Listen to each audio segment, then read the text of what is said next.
মুন্সিগঞ্জ সদর উপজেলার বাংলাবাজার এলাকার পদ্মা নদী ও ঝালকাঠির বিষখালী নদীর ভাঙনে ভোগান্তিতে পড়েছেন এলাকাবাসী। এ নিয়ে বিস্তারিত জানাতে মুন্সিগঞ্জ থেকে সহকর্মী সুমিত সরকার সুমন যুক্ত হচ্ছেন। সুমন, ভাঙন প্রতিরোধে প্রশাসন কি ধরনের পদক্ষেপ গ্রহণ করেছেন, বিস্তারিত জানাবেন।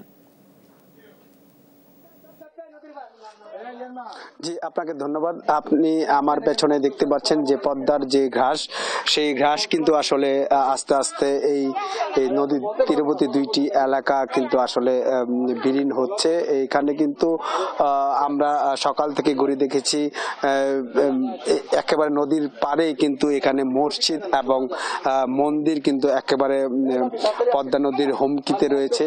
যে কোনো মুহূর্তে কিন্তু এই মসজিদটি কিন্তু আসলে বিলীন হওয়ার আশঙ্কা করছেন এখানকার এলাকাবাসী। এখানে কিন্তু প্রশাসনের সাথে আমরা কথা বলেছিলাম, তারা যেটি জানিয়েছেন যে তারা এই এলাকাটি পরিদর্শন করে তারা কিন্তু আসলে প্রয়োজনীয় ব্যবস্থা নেবেন বলে আমাদের এখানকার তারা জানিয়েছেন। তো এখানে কিন্তু মুন্সিগঞ্জ সদর উপজেলার বাংলাবাজার ইউনিয়নের শম্ভু হালদারকান্দি এই গ্রামটিতে প্রায় 1000 লোকের কিন্তু বসবাস। তারা কিন্তু একেবারে পদ্মার তীরবর্তী এলাকায় রয়েছেন। এখানে এর আগেও কিন্তু একটি আপনি যেখানে আমি একটু দেখানোর চেষ্টা করি, ঠিক এই জায়গাটিতে কিন্তু একটি মন্দির ছিল, সেই মন্দিরটি কিন্তু ইতিমধ্যে বিলীন হয়ে গেছে এবং তারা কিন্তু এই মন্দির কিন্তু একটু পেছনে কিন্তু তারা অস্থায়ীভাবে কিন্তু তারা তৈরি করেছেন।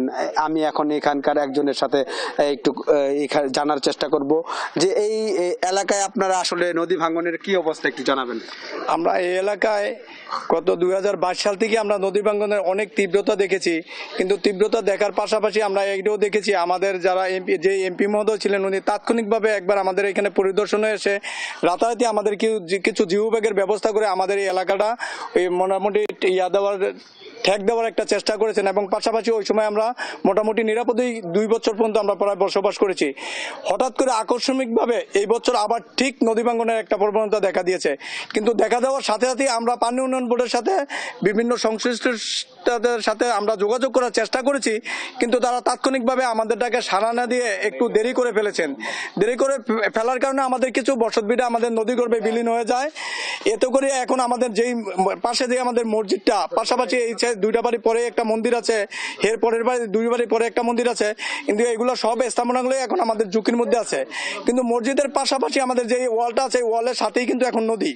কিন্তু এখানে কিছু বস্তা ফালানোর চেষ্টা করেছে, কিন্তু আমাদের এই পানি উন্নয়ন বোর্ডের এমডি স্যার আমাদের আশ্বস্ত করিয়ে গিয়েছেন বলে আমরা এই 2টা প্যাকেজ পাস করেছি, বাকি 2টা প্যাকেজও আমরা এখানে দিব। কিন্তু সেই কি চাচ্ছেন একটু আমরা চাচ্ছি এখানে আমাদের এখন হলো অস্থায়ীভাবে কিছু প্যাকেজের ব্যবস্থা করে কিছু বস্তা ফালা দিয়ে এবং স্থায়ী একটা কাজের ব্যবস্থা যাতে করা হয় ভবিষ্যতে, যাতে করে আমাদের এই বাংলাবাজার ইউনিয়ন থেকে আমাদের শম্ভু হালদারকান্দি গ্রামটা যাতে করে হারিয়ে না যায়।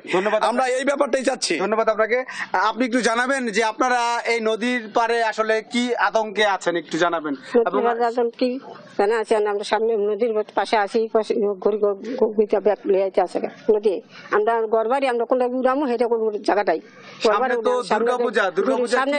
সামনে দুর্গাপূজা, এটা দুর্গাপূজা করতে পারতাম না এই নদীর লিগা। কোন ভাই কেমনি দুর্গাপূজা করম কেমনি, আর আমরা ঘরবাড়ি ধরম কেমনি, কোনো শান্তি নেই। ধন্যবাদ আপনাকে। আপনি যেমনটি শুনছিলেন এখানকার স্থানীয় যারা রয়েছে হিন্দু এবং মুসলিম, তারা কিন্তু এই পদ্মা নদীর ভাঙন আতঙ্কে রয়েছেন। তারা কিন্তু বলছেন যে আমরা কিন্তু কয়েক ধাপে কিন্তু আমাদের বাড়ি ঘর বিলীন হওয়ার পরে আমরা এখন অস্থায়ীভাবে এখানে রয়েছি, সেখানেও কিন্তু আসলে ভাঙন আতঙ্কে তারা রয়েছেন। তো এই ছিল আমার কাছে মুন্সিগঞ্জের বাংলাবাজার থেকে পদ্মা নদীর পার থেকে সবশেষ খবর।